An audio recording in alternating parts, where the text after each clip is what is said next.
Lomba Perahu Bidar yang setiap tahun dilaksanakan oleh pemerintah Kota Palembang melalui Dinas Pariwisata Kota Palembang untuk memperingati Hari Kemerdekaan Republik Indonesia kembali akan digelar pada tanggal 29 hingga 31 Agustus mendatang di Sungai Musi.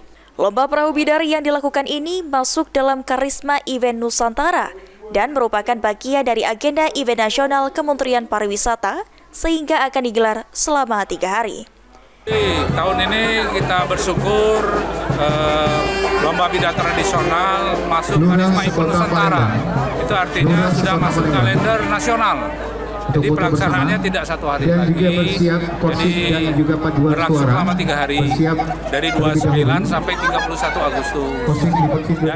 Selain lomba perahu bidar, nantinya pemerintah Kota Palembang juga menggelar berbagai macam kegiatan seperti festival layang-layang, Expo Ekonomi Kreatif, lomba permainan tradisional, dan perahu hias. Eki Saputra, PAL TV.